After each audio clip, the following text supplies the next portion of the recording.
I hope you are. Yes, we are. All right. Oh my gosh. Maggie, hi. Marley, what's up? How's it going? Welcome to the All Bodies on Bikes podcast. What a fun thing to say. I it's honestly hard for me to believe that we're I actually was going doing to this say, right does now. this feel exceptionally surreal to you right now? It does, but hey, let's get into it. Let's go. Welcome to All Bodies on Bikes, where all bodies are good bodies, all bikes are good bikes, and all rides are celebrated. I'm Marley. And I'm Maggie. And we are so excited for you all to be here today. So excited. Please feel free, wherever you're chiming in, whether it's on YouTube or Facebook, ask us questions. We will be able to see those and we'll be able to pepper them in as we chat about things. So really, really excited to see those come through.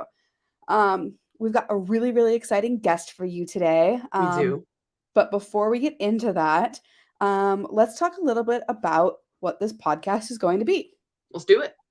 So the trailer is already out. Maybe you've listened to it. I feel like it gives a good little preview. But for some folks who are just now joining us, welcome. Maggie, tell us a little bit about what they can expect on our podcast.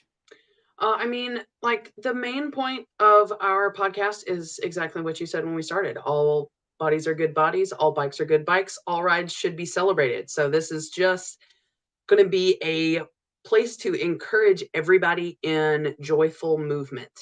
For Marley and I, that is bikes most specifically. There are other things for sure.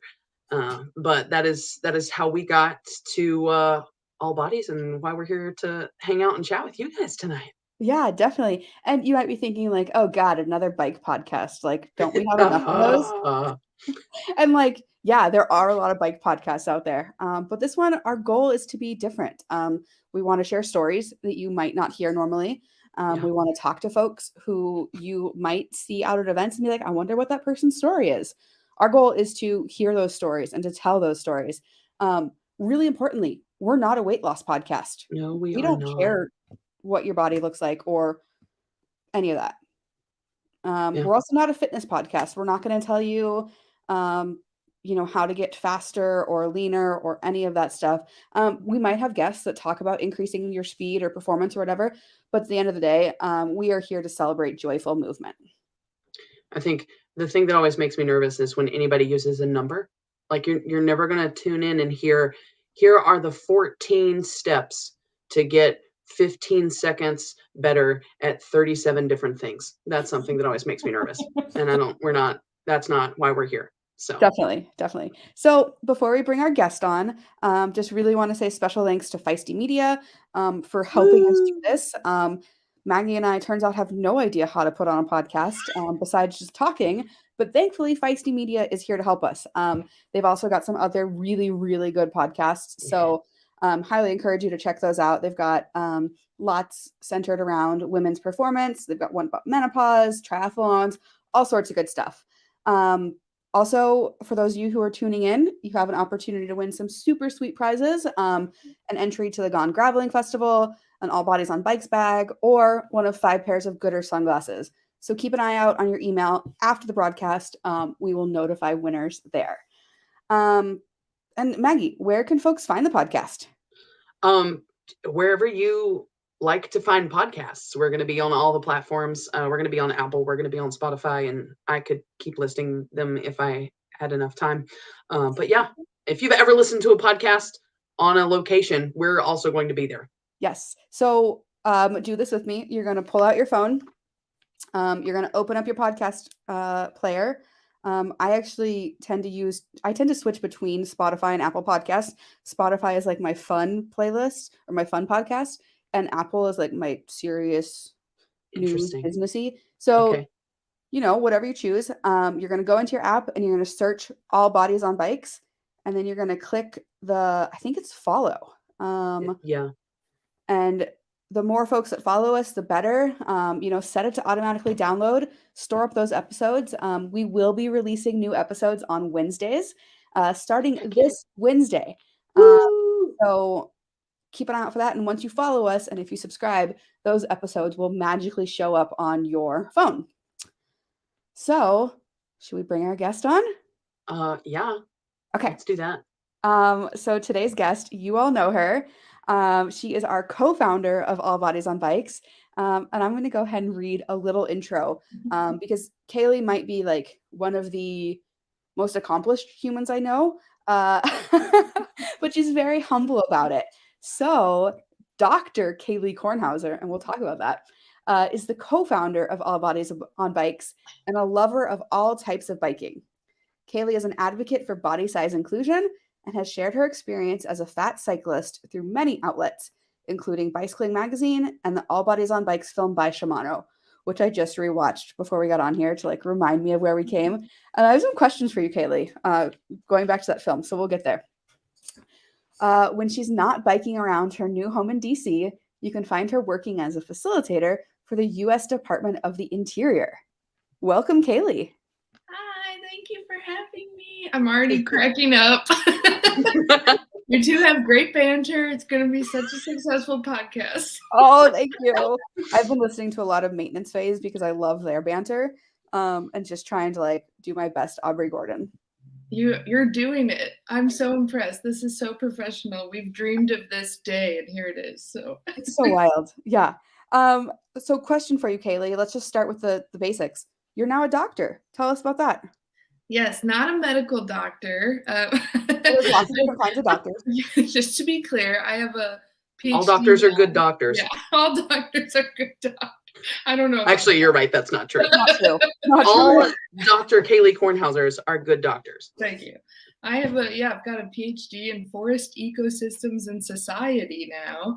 Cool. And basically, I studied the people who manage forests and other types of natural resources, and now I facilitate groups of people who are trying to find some agreement around what to do with our national parks and our land managed by Bureau of Land Management, Fish and Wildlife Refuges, that kind of thing.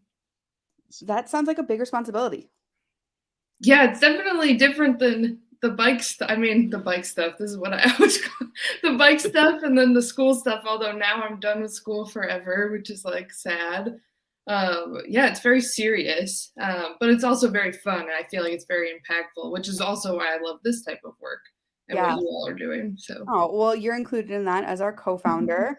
Have you gotten a chance to ride around DC at all? You said it's your new home, so you moved. Yeah, I just moved here from Oregon, so it could not be more different. I was living in a small town in Oregon, and now I'm in Northern Virginia, just outside of DC, and I did not know what the biking was going to be like. It's a lot of bike paths. There's a lot of fun city meetup type of rides that we're enjoying, my husband and I. And then we've gotten out into this area called Loudoun County, which has just this amazing network of gravel roads from the 1700s. And it's really cool. It's totally different. Like in Oregon, when you're on gravel roads, you're like out in forests or out in the country.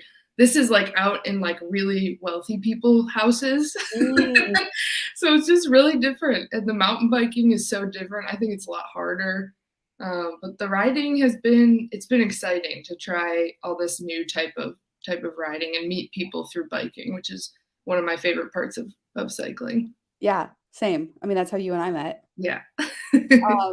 So I was just rewatching the Shimano video, and I have one question for you. The tent scene.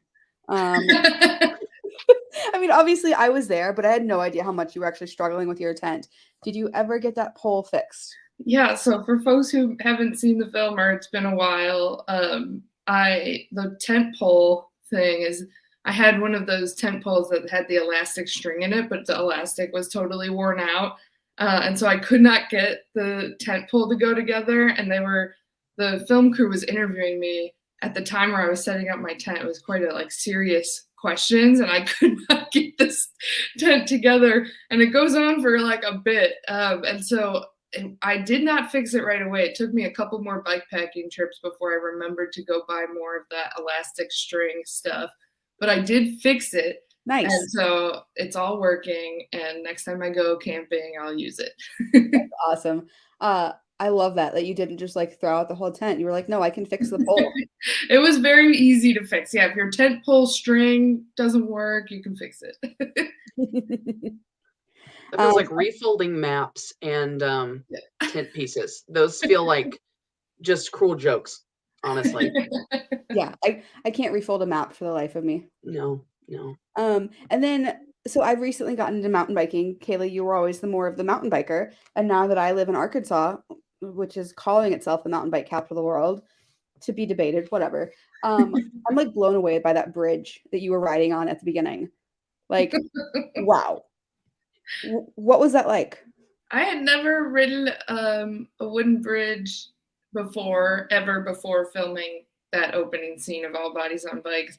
I had been way too scared to get on something like that, but the director of our film, Zeppelin Zero, he's the type of person who can encourage you to kind of step outside your comfort zone. And I knew what our idea was for the opening of the film, which was to have this kind of like badass mountain bike scene. So I went into the day knowing I was gonna do things that were outside of my comfort zone, push myself further than I had. And so I did that bridge for the first time on film, and I think it's the clip that they used is the first time I rode it. And then there's a bridge past that is like much scarier, and that was my limit for that day. I said like, no, I can't do it. But I actually went back 6 months later with a friend and I did it. And I'm really glad I did both because they've since been removed because they were like a safety hazard. so, I mean, one of them, you're like 15 feet off the ground on this bridge. So it's definitely like high stakes, so I think it's probably good that they removed it, but I'm happy I did it. That's wild. Yeah, I rewatching that, like I said, I was just like blown away because if you're not a mountain biker, I had no idea like how scary it is to actually be elevated on something that small. Yeah, it is. I mean, now when I have more of an appreciation for watching like extreme athletes, which I am not one, and what they do, because I'm on like a bridge that's pretty wide and people are doing things on much skinnier, elevated things that I would never do something like that. Self-preservation above all. Yeah.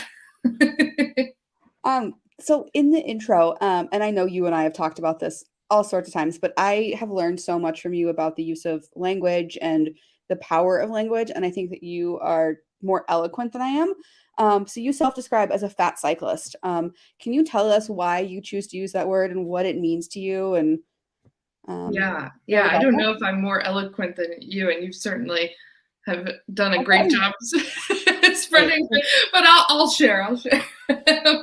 Yeah, I choose to call myself fat, and I'm not the first person to do it, and I learned from many people before us who kind of are the first advocates in this space, but that fat is really a neutral word, and it's not, we tend to associate it with negative things like lazy or ugly or, the list goes on. And I'm sure when you think of fat, you can think of all the negative things that you associate with it.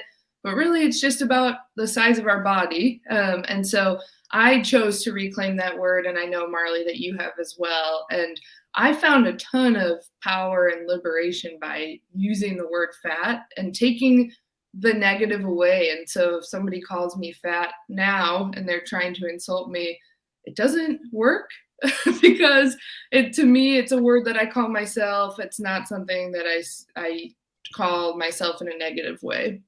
Yeah. Thank you. One thing I thought about the other day when somebody was asking me about this, I realized that also by like calling myself fat, it sends the message that I'm perfectly okay with my body the way that it is right now, and I have no intention of changing it. That is a huge thing. I think in cycling, especially in anything that is considered athletic or physical, the idea that a fat person's doing it because they're trying to get thinner. And that was kind of that was my first like annoyance that started to get me thinking like, why am I kind of triggered by that when people think I'm out here to lose weight? And it's because that isn't why I was cycling. And weight wasn't the focus. And it was really about joyful movement, as you all were mentioning at the top. Yeah, definitely. I'm gonna let Maggie ask some questions. I was gonna say, I'm curious from both of you actually, because there are some people that if you said that to them, that you're a fat cyclist and you're bike because you love to bike and you don't know who you'd be if you weren't riding a bicycle, and they're gonna get really aggressive about that, and we know how we want to talk to those people. But for the people that just don't know better, and they don't bring up the topic to be mean, they just don't know better. What's a good way to kindly respond to somebody? That's a good question.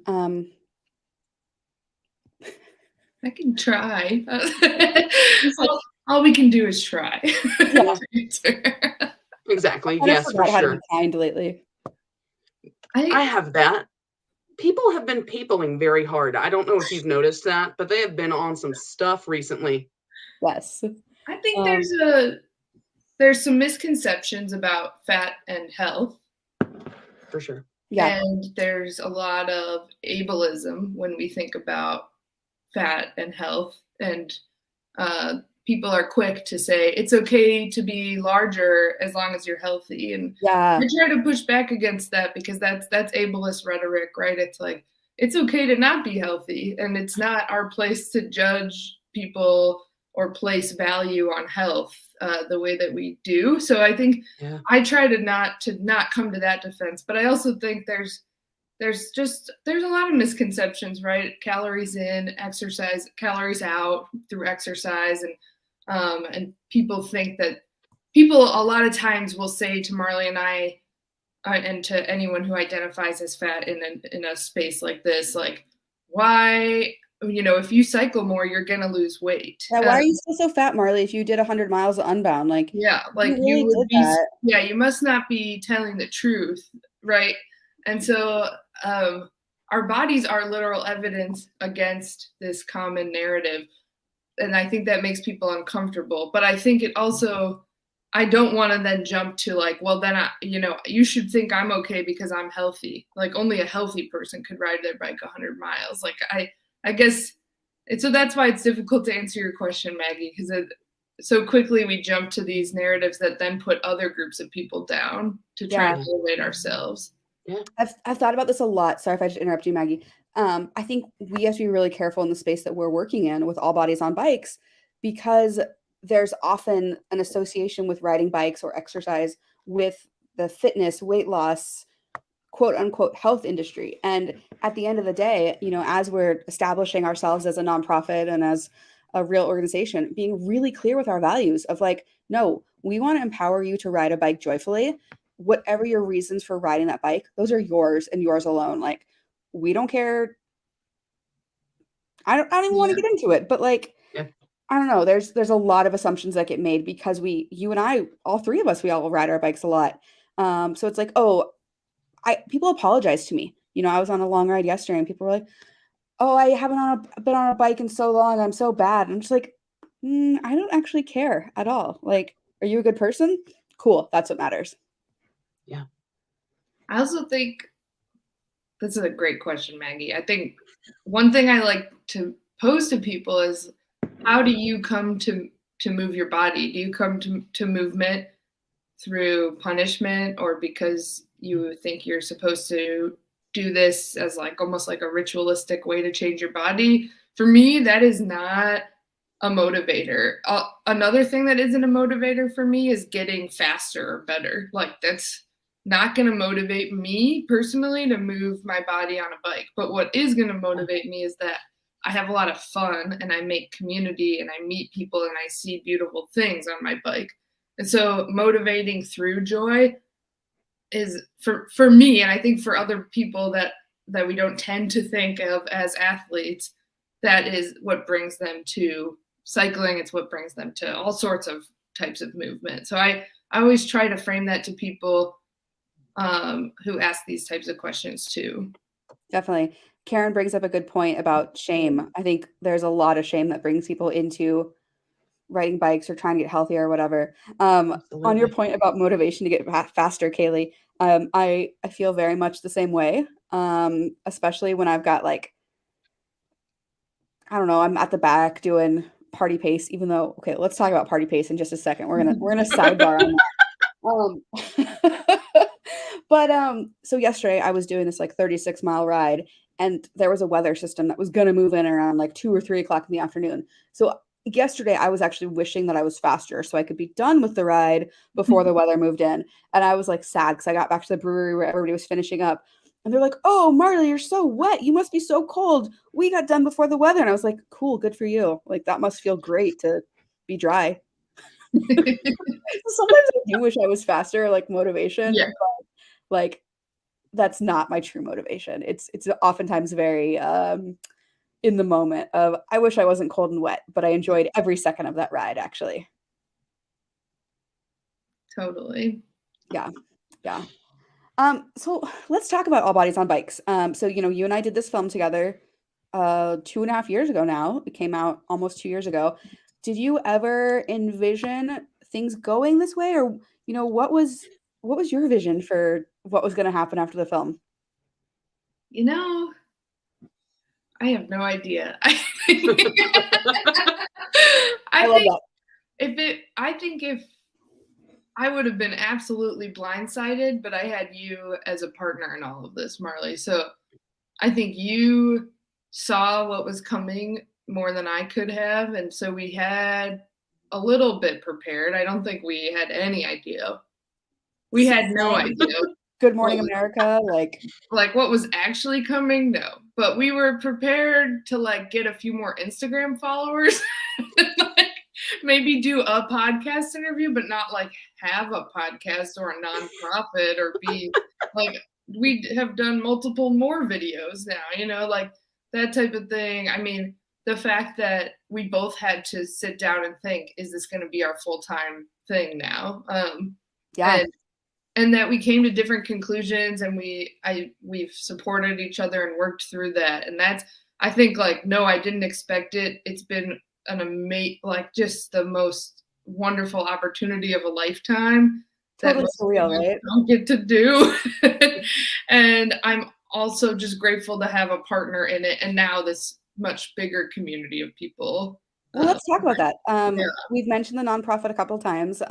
So can you, if you're willing to, bring us up to speed? I mean, obviously I can, Maggie can, but it's always fun to hear from you about where All Bodies on Bikes is at now, where we're going, all that stuff. Man, we're like a real deal thing now, so we have mugs. Official. We have mugs, right?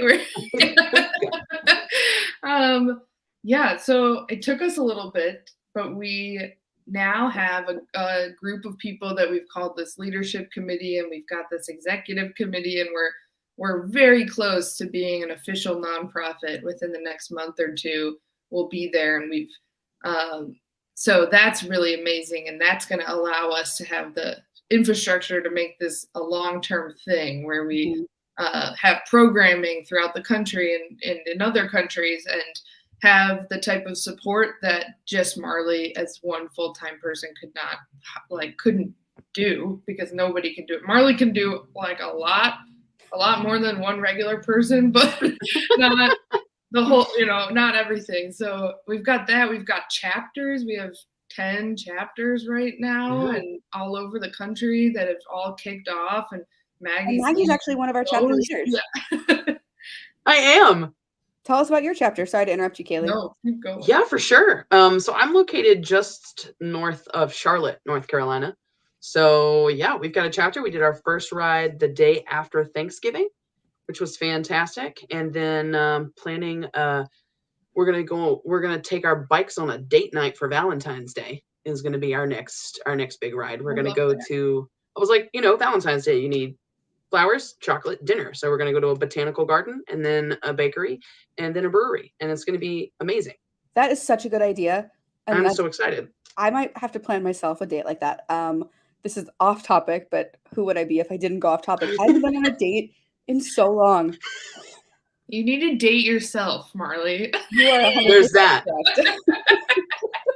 Yourself and your bike. My bikes, I do spend the most time with my bikes rather than any other person.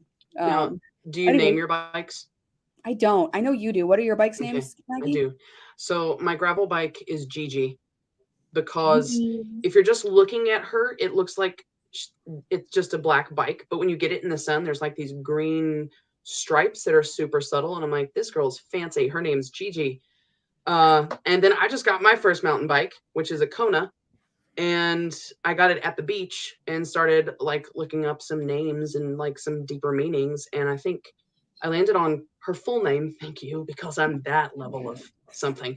Her full name is Kai Kona, Okay. but she just goes by Kai, which is I think it means like water or ocean breeze, one or both of those. So I have Kai and I have Gigi. I love that. Wow. And Maggie, you ride Kona bikes too, right? Sorry, not Maggie. Oh, yeah. I do. Yeah. Fantastic. Yeah, I've got a Kona mountain bike as well, but it doesn't have a name. I know now. It has the bad names I call it when I'm frustrated. But Maybe I would take better care of my bikes if I named them. Then I would feel bad, like putting her away dirty and wet like I did yesterday after my ride. I mean, you know, always. It happens to the best of us. Yeah. absolutely. I never clean my bikes. Are we supposed to? You are supposed to. Maybe we can talk about that. Oh my like, gosh. why you want to clean your bikes and like Yeah. all sorts of parts. So one thing that I learned a ton about from you, Kaylee, I'm totally not going off the script and questions, but is about some of the weight limits for components. You were one of the first people that really talked about brake pads and people in bigger bodies. Can you tell us about your experience in Alaska? Yes. So in 2018, I rode my bike with a friend. She was on a different bike. You know, we each had our own bike. Wasn't a tandem. We rode our bikes from Seward up to the Arctic Ocean, so across Alaska. It was 1,000 miles. That's amazing. Yeah, it was awesome. And the first 500 miles was on pavement, but the second 500 was on the Dalton Highway, which is like the Ice Road Truckers Road, if you've ever seen that show. In the summer, it's just a gravel road, but it's a beast of a road. And up there, you go over the highest mountain pass in Alaska. And it was on the descent of that mountain pass that I had no more brake pads. And that was not the first time that I had no brake pad left. And I had replacement brake pads, but it was the second or third time where I'd had like a pretty scary incident where my brakes stopped working. And I kept being told by people at bike shops and friends of mine that knew more than me about bike mechanics that I had to be using my brakes wrong because there was no way I could go through brake pads as quickly as I was. And that's such a wild concept. What's that? It's such a wild concept to be using your brakes wrong. Like if you're stopping, isn't that using them correctly? I mean, there's a safe way to use your brakes, but not a way that would make them. I guess if you really rode your brakes a lot, I don't know what they were insinuating, but then it dawned on me on that trip that the reason I was going through my brake pads more than the people who had been telling me how often you were supposed to change them is because I weighed more than them. And so I'm not a physicist, but I can do the math there and think, you know, that's what's going on. So, that totally makes sense. And so it's not a huge thing. Changing your brake pads out is not difficult, and it's pretty inexpensive. But it's something that we realized, and then Marley and I went on to do a lot of presentations for folks in larger bodies, that it's a good idea to change them out more regularly or keep an eye on it if you're a larger rider. And it's not a huge thing, but it's something to keep in mind, just like lots of parts on a bike are weight bearing. And so it's important to know those weight limits or be kind of keeping an eye on things like that. So learned the hard way. Luckily, I didn't get injured. Yes. We're very grateful for that. Yes. Kind of on that topic. So I put a story on Instagram on the All Bodies on Bikes Instagram today, asking folks if they had any questions for you. And one of the questions we got was, it's from Jen. As a larger rider, what are some of the ways that I can alleviate butt pain when I ride indoors? I know you ride a trainer occasionally. Any suggestions? I will say, I have a question for you two. I think that riding indoors hurts your butt more. I think because you're not moving around as much. So I would agree.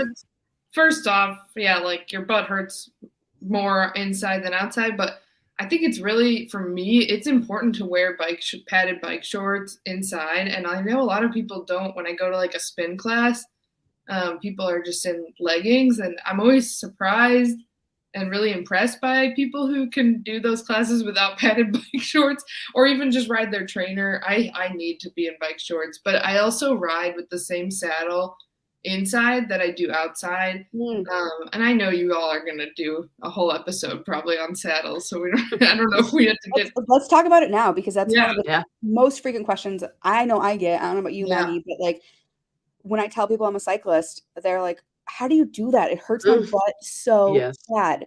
Totally. And I just don't even know where to start with that conversation. Like, what do you say to that? Well, I first take a look at their bike seat if I can see it. I think for larger riders and for more casual riders in general, the advice that a lot of people have gotten or think just logically is that a bigger, cushier, wider saddle is going to be more comfortable. But that could not be further from the truth. And as you both know, it's really about your sit bones and where and how wide apart they are. And saddles that are cushier are not always going to be more comfortable. It's a lot of friction, and over time, and it's not that long of an amount of time riding your bike. Even after an hour, it can be really painful. And so, I try to tell people, and I try to have them try out my saddle. Obviously, it might not be the right size, but it doesn't have as much padding. I see something about like a bike fit. I think it's really helpful if you can to go get a bike fit, and a saddle fit is a lot easier and faster and is usually free. And you just sit down on this pad and it shows you what size saddle you need. And just because you have a bigger butt does not mean you need a bigger saddle. It's really about those sit bones. It has nothing to do with the size of your butt. So that's the key. Oh my gosh. Kaylee Kornhauser taking us to Dr. Kaylee Kornhauser taking us to saddle school. One other tip that I don't know if I learned it from you or from somebody else, but you're not married to your saddle. You can try it out. You can try out different saddles. You can ask for demos before you buy it. And most saddles often will have a 30-day return policy too. So make sure you keep your receipts, and you don't have to be uncomfortable on your bicycle. Totally. Yeah. Well, and I think another thing is, like, we mean it when we say all bikes are good bikes. If there's a spot to sink some money into, it's going to be the places where you spend the most time in contact with the bike. And the saddle is definitely going to be way high up there on the list.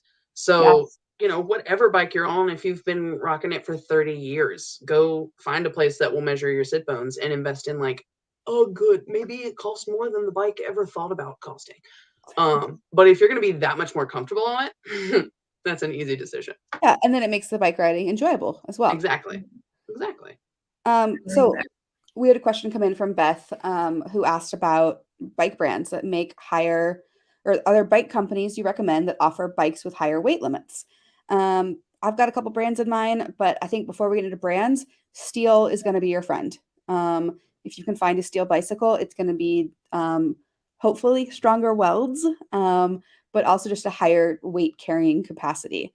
And before we get into brands, even bicycle weight limits are oftentimes really hard to find. And I think we touch on this in a future episode. But you're going to want to look in the owner's manual. So you can often Google that before you get there. What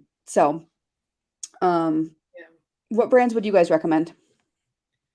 Well, I think another general point is that bike brands are doing better at increasing their weight limit, and I would attribute some of that to the pressure that All Bodies on Bikes and Marley has put on bike brands to do that. And so they've gone up.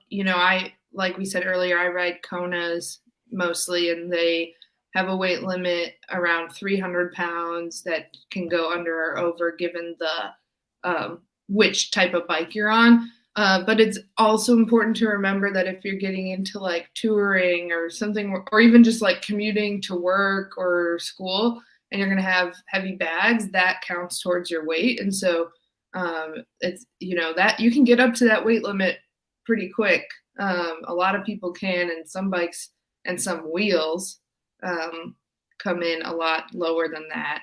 And so, like you said, Marley, important to look at the manual, but steel bikes are the best friend, or titanium if you're wealthy. I ride Cannondale. I'm sponsored by Cannondale. Shout out to them for keeping me on some pretty sweet bikes, and their weight limits are up around 300 pounds as well. I am on my first carbon bike in my life, Yeah. and I was really nervous. You know, they were telling me what bikes they were going to send me. I was like, "Are you sure it's going to work?" And they were like, "Well, we're not going to ask you how much you weigh, but the weight limit is 330 pounds. Will that work for you?" And I was like, "Yeah, it definitely will." There's a couple other brands that I would recommend. One that just got in touch with us called Workman Cycles. We can link to it from our Instagram. They started out making bicycles for like industry use. So actually like in warehouses, moving things around. So I'm thinking about Galen's comment. He's 6'2", 600 pounds plus, looking for a trike with an electric assist. And Workman Cycles would probably be the one to go to on that. You know, other brands to think about are Surly, All City, and then I think one that's often overlooked is kind of the old school 90s era mountain bikes. So they were often made out of steel. They often have 26-inch wheels, and they're often super, super strong. There is a comment about the weight limits only apply to road bikes. No. No, they apply to mountain bikes. They apply to gravel bikes. Mountain bikes have similar weight limits to road and gravel, although they seem kind of like heftier looking. And the suspension or the shock is also oftentimes something that it doesn't necessarily have a weight limit, but it's loaded. You know, it's air pressure is put in based on your weight, and so you need to be aware of that when you're getting that bike set up. Yeah, definitely. So not to switch gears, but kind of to switch gears a little bit. And Erica, we'll definitely get to your question about chamois cream. Kaylee, what is your dream day? Actually, I want to know this from Maggie too. What does your dream day on a bicycle look like? You want to go first, Maggie? Sure, I can do that. Dream day on a bike. So this is my opinion, and in no way reflects anybody else's anything. But I am gravel, like die hard gravel. My opinion, my point of view is that like the catchphrase for road cyclists is "bitch, you can't catch me." The catchphrase for mountain bikers is "hold my beer," and the catchphrase for gravel cyclists is "I wonder where that goes." And I love that whole vibe. And so anytime I can be in a spot and it's just woods as far as the eye can see and you're on a gravel road, there's literally not much past that. If you throw in some decent chances at really good wildlife interactions, then yeah, I can die there pretty much. What's the wildest animal you've encountered? Oh, so we got to see it from a far enough distance that it was cool. But my first bike packing trip, we did end up seeing some bears. But I think the best part of that was we were having breakfast at this little restaurant, and as you both I'm sure know, if you're on a bike that's got lots of stuff on it, everybody wants to talk. Everybody wants to have a conversation. And this gentleman started talking to us, and he's like, "Have you seen any bears?" And we were at the beach, so we're both like, "No." He's like, "Really? I live about 5 minutes down the road, and I've already seen 8 this morning. Have a great day." And so we got back on our bikes and we put on the loudest music we could find on our Bluetooth speaker and pedaled faster than we had the entire trip. But yeah, it was definitely the bears. But again, like they were just close enough to where you could be like, "I don't think those are dogs. I think they're actually bears." We get to say we saw bears and we didn't have to be afraid. That's wild. Really cool. Yeah. I've never heard of bears by the beach. I know. It blew my mind. And we stayed with a friend of mine, and she was like, "Yeah, well, when you're biking in this section, you need to watch because the red wolves have started mating with the coyotes, and they're coming up with this whole new." And I'm like, I didn't need to know that. Actually, you should have just looked at this stretch and been like, "If you see a dog, pedal faster." Like, that's all I needed. That's what I need. Wow. So, good friends. Remind me to bring bear spray if I go bike packing with Maggie. Yes. Just in general. A bell and a Bluetooth speaker. So Kaylee, what does your dream day on a bike look like? Man, I love everything Maggie said, but I would add like a stop at a bakery. I love gravel biking, especially with a small group of friends, and something where we have a goal that's halfway, that is a cinnamon roll or something like that. Mm. Yeah, and I saw in the chat here something about a little bit of winding single track, and I could not agree more. I love like popping off the gravel road, a little bit of adventure back onto the gravel, lots of forests, not too many steep uphills. That's kind of perfect. Yeah, not too hot, I like the fair weather, I mean, And that's your dream day on a bike, so yeah, dream Yeah. day, yeah, it's like 60 and yep, everything's going well, no mechanicals. And I'll add, my craziest animal I saw was a muskox, which is like you should just Google it. It's like an Arctic bison. oh my And I gosh. saw it on the bike and I thought it was a grizzly bear, but it was a muskox, and they're like chill, they're kind of like deer on the side of the road. So that was a good one. The scariest animals I've been in on a bike was a herd of wild horses with a bunch of is it colts when they're babies? I don't know, but they were pissed. I thought we were gonna get attacked by horses. Oh my gosh. And horses hate bikes, so that was They not do. So do cows, I've learned. Actually, that's not true. There's some cows. So down here in Arkansas, there's cows everywhere. And some cows are really curious. They'll come up to the fence as you're going by and like want to look at you. And then other cows just run away. Yeah. You try singing. They love to hear singing. Ooh, I have a really bad voice. That's okay. They're cows. They don't know. I don't sing, but I also can't pass an animal without talking to it. You do sing, Maggie. I do sing, but like when I see animals, I will stop singing to be like, Dave, how's your day? Are you having fun? That looks like some good grass, bud. You have a great day now. I'll see you next time. Gotcha. It's bad. It's bad.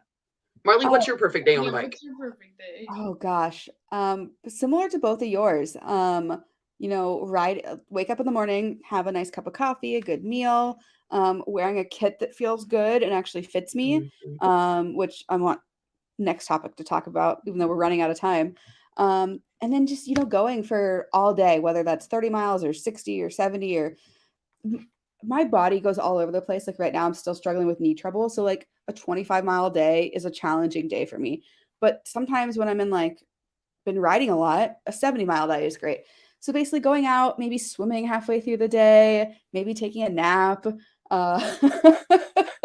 and then just hanging out with friends. There's a comment in here that I'm going to show because Beth talks about that she always ends up riding alone because she's slow. So her dream day would be to ride with a group of people and long miles on some champagne gravel. Well, Beth is on our Steamboat gravel team that's headed to Steamboat. So you will get the chance to do that, hopefully. I can't make any promises, but there will be people your pace. But so yesterday I did this bike race, quote unquote. It was an event called the Rule of 399. And it was a mixture of road, gravel, and single track. So that was super, super fun. But typically when I go out and do these rides, like when I did Unbound last year, I am all alone. I'm just used to riding by myself. So I totally feel you on that. And yesterday, Beth, I don't know what magical stars aligned, but I ended up riding in a group of like 6 people. And we were literally the very last people on the course. Part of that was because it started with like a mile-long climb. And we all just kind of regrouped at the top of the climb and said, hey, you guys want to stick together? And we had the best day. I more than once was like, I've never gotten to ride an event with friends before. This is so fun. And there were times when I was wishing I was alone, when I was deep in the pain cave and just wanted to put my headphones on. And then I was like, Marley, get out of your head. You're riding with friends. This never happens. So I'm hopeful that as All Bodies on Bikes grows and more folks of all sizes and shapes and paces are out there, that we all start to have that opportunity. Yeah. Let's talk about chapters a little bit. I'm seeing some chatter and some conversation about that. So right now we have 10 chapters. Kaylee, do you want to talk about, what our plan is for those and expansion and Yeah. So we're starting with these 10, and like we mentioned earlier, we've got, they mostly have all had one ride. Some have had two, and Some haven't had any because the weather hasn't been good. yeah, which So fair enough. We if you're launched somewhere them and in you're the like, I thought winter, we had one, don't worry, they're coming. and they're all over right now in the U.S. I saw a question about Canada though, and that's definitely we're totally open to that. And the goal will be to roll out new chapters in a bit. But before we do that, we're actually going to bring together some of the chapter leaders from these 10 chapters in Arkansas in a couple months and do some kind of community building and some education about all bodies on bikes and how to safely do a group ride. And so we're working on building that and getting ourselves established as a nonprofit, and then kind of sky's the limit. We're hoping to have a whole network of chapters, and so keep us on your mind. Keep close watch on the Instagram and Facebook and our website, because we will be reaching out to get more chapters going. Am I missing anything? No, you're 100% correct. And honestly, right now it's a bandwidth question. Yeah.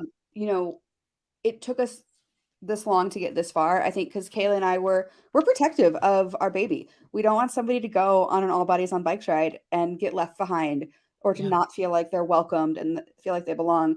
So we're being incredibly intentional about training and making sure that, whoever our chapter leaders are fully on board with it. So that's why we're going slow right now. So it's just a question of bandwidth, making sure we do it right. And I hope it pays off in the end. I mean, at the end of the day, none of us know what we're doing. I've never started a nonprofit. I don't know about you two. So we'll figure it out. And we're always open to suggestions, or, anytime most of us travel somewhere, we're always down to go for a ride. So reach out if you see us somewhere, like, you want to go for a ride, Marley? Like, yeah, definitely. Karen just asked a question about some group Zwift rides. Yeah, definitely open to that. Again, it's a question of bandwidth. So if there's folks that want to take on that task and do the organizing, please get in touch with us and we'll do our best to make that happen. So yeah. So is that would the best way to reach out to the organization with stuff like that? Would that be, do you want us to Instagram message? Is No. there an email address? Sorry. Actually, people probably know in other words, I am so bad at responding to Instagram messages, both on the All Bodies on Bikes and on my own. Basically, if you're not sliding in there to like ask me on a date, I'm not responding. No. So you just found out how to get a response. You start it with, "Hey, Marley, what are you doing Friday?" Also, group Zwift rides. Maybe, I don't know.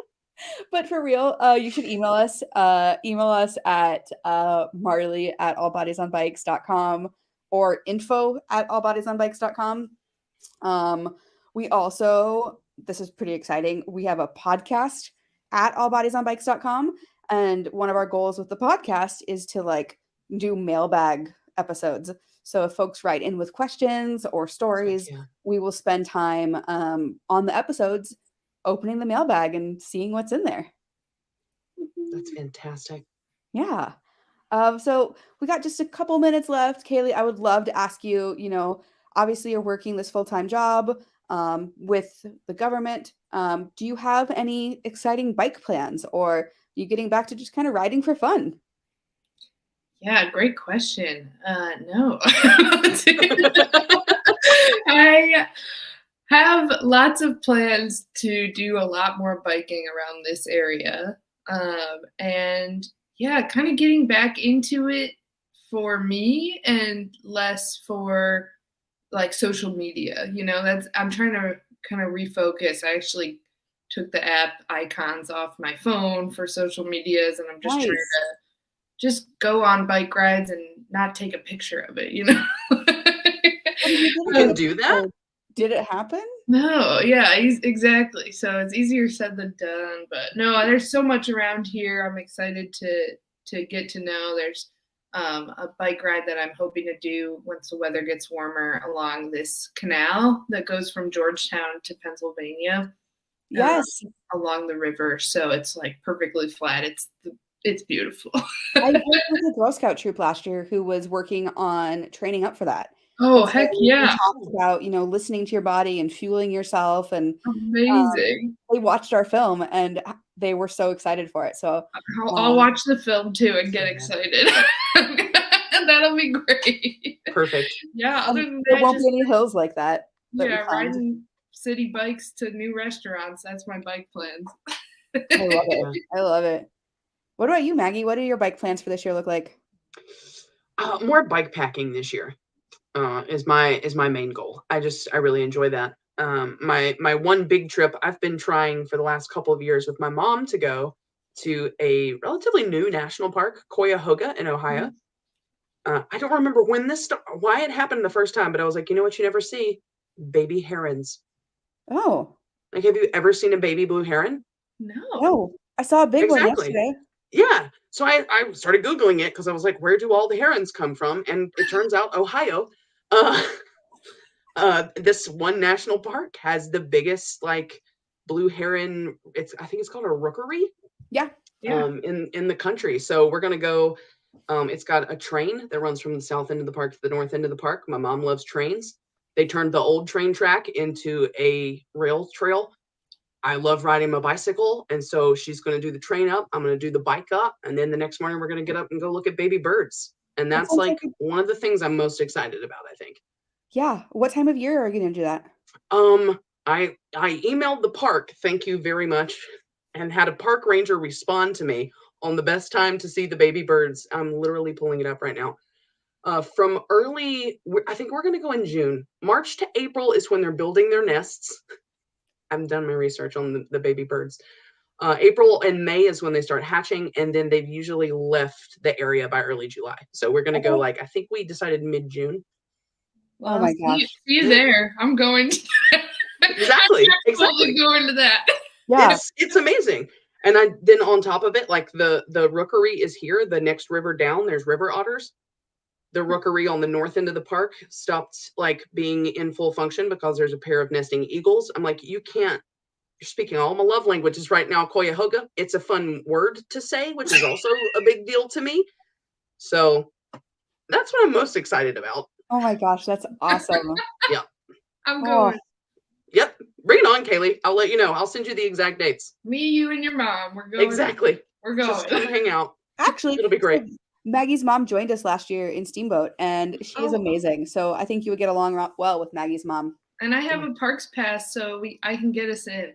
This is perfect. There's Carol. Carol's chiming in right now. So. Mom said, let's party. I love it. Party. Let's go. Glenn asked if anybody's doing Grounded Nebraska this year. And I am super excited that I will be at Grounded Nebraska. I missed it last year, but I'll be there this year. I'll also be at almost all the big gravel events. So if you're planning and you're coming, or you're planning on coming and you're nervous, let me know. Let's go for a ride together. I think people build up these events to be, this huge challenge or this big thing. And at the end of the day, all you got to do is ride your bike. You know how to do that. Eat food, ride your bike. And we'll talk more about this, endurance and fueling and long rides and all that stuff. But, we're always out there to have fun. So. Absolutely. Yeah. Kaylee and Marley, you both get to talk about all bodies a lot. What is something that you wish people asked you about outside maybe of biking that you don't get to talk about a lot? Sustainability. I had an almost 10-year career in corporate sustainability. So I know all about like greenhouse gas accounting and the most fuel efficient way to ship your goods from the China to the point of purchase. Okay. I don't know why people would ask me about this, but I know a lot about it. Why is nobody asking me about the most fuel efficient? I mean, now people are going to ask me, like, I don't want to talk about this. Yeah, I could say work. I mean, people don't usually ask us about like our professional, like other job outside of biking, but maybe that's fine. I mean, I know a lot about that. And, something I like to talk about and write about is land management as it relates to cycling and the places I go, and land and people management, and like the history of people on the lands where I bike. And I usually am like listening to a podcast about like the indigenous people from on the lands that I'm biking on, or an immigration story if I'm in southern Arizona, like that type of thing. And I don't always talk about that as much because we're really focused on moving our bodies. So I guess that, Yeah, but it's okay. You bring up a really good point, though. I think one thing that we're going to try and do on the show is talk about the intersectionalities of cycling with all these other identities that people have. So if, like I said earlier, folks have a recommendation for somebody to be on the podcast who has a unique story or an interesting perspective to share, we are totally game for it. So finishing up, Kaylee, and Maggie both, do you have a favorite bike memory? Let's all share that and then we'll close this out. Okay. It's so hard. I can share mine. Yeah, go for it. So I used to ride with this group in Seattle on Thursday nights, and we were kind of hooligans. We would just ride and go to parks and have bonfires. And they were doing a repair, or not a repair, but one of the big bridges, it used to be the viaduct in Seattle, was closed for, they were doing an inspection on it. And this bridge no longer exists. But the ride, there was probably 100 of us that went up onto this closed highway bridge because there were no cars. And, and in just such typical Marley fashion, like the whole group was probably a half mile ahead, and there were like 4 of us in the back, and we took an exit because that's where we thought they had gone. We take the exit, and there's a cop just sitting there like, where's everybody else? And we said, we don't know. We just followed everybody, and then we got left behind. And I think she felt bad, and she let us go. So I don't know, maybe not my absolute favorite memory. There's way too many of them, but one that's kind of sticking out right now because it was just a very funny moment. I like that. And I wish I had been on that ride. I know the exact bridge thing, but Ryan, I see your comment, and I work for the Department of Interior, and we should connect on Facebook. Add me, and we can talk park service and bike stuff. Yes. Yeah. Let's see, so many memories, but I've done, when I lived in Oregon, and Marley's done this ride with me, it was in the film, the All Bodies on Bikes film. I could ride from my house to the ocean in a one night, just a half day, sleep, another day. And there's a part of that ride where you come through the forest and you just show up in this really wide, kind of wide open, beautiful valley. And you always, for some reason, I always hit it right as the sun is setting, no matter what time of year I did it. And I just kept doing that trip over and over. And every time I hit that valley, I'd always be with a friend or the whole group that I was with. And it would just be this really joyous moment. You're like a couple miles from the camp for the night, and you've just done this like huge climb and feel accomplished. And I love that feeling of getting to that valley. And so I'm grateful I got to do it 5 times. And I hope I get to do it again. Cause every time I hit that, you're like coming that slight downhill, but it looks flat. So you just feel like you're really good at biking. Oh, yeah. That's like, that's the best. Really fast at biking, not really good. Mm-hmm. Those are different. Anyways, I think that's my favorite. I know exactly what you're talking about. Maggie, what about you? I'll take you there, Maggie. Okay, cool. After we'll go to Cuyahoga and then we'll go there. It'll be perfect. I think that's a great question. I'm gonna have to go with those. So I first started biking because of this really special little 2-year-old. It's a very long story, but we're gonna tell on the podcast. Yes, we will discuss it sometime soon. But Grace's birthday last year, 2 years ago, I think, I was just very much in my emotions, and I worked at a bike shop at the time, and all of my friends at the bike shop, I planned it kind of a week out. And on her birthday, everybody got on their bikes just in their street clothes, and we rode around town playing like super chill music. we came across a couple playgrounds that we didn't know about. And so all the grown-ups got off their bikes and they played on the playground. I had a tiny plastic Elmo taped to my handlebars.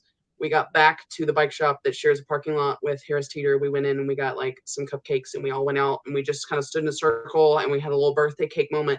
And it was just, that is the experience I've had 99% of the time with cycling people. But those were most specifically my people. But that's my favorite, just because it's what we have experienced in cycling. It's what we want everybody else to be able to experience in cycling. And that moments like that just make why this work is important so visceral and like tangible, because it's like, everybody needs this. Definitely. And we didn't get back to talking about clothing, but we definitely will. I think we actually have an entire episode on that. So please make sure you like, follow, subscribe, and rate us. It really helps us become more visible to other people. Share this with a friend. And this episode will go live, I think, later tonight once we do all the magic behind the scenes. And then Wednesday, new episodes will come out. So Kaylee, thank you so much for joining us. Yes. Thank you to Feisty for helping us kick this off and launch it. And thank you to all of you for joining us. This was way fun. This was a blast. Cool. Thank you. So for now, you've been listening to All Bodies on Bikes, where all bodies are good buddies.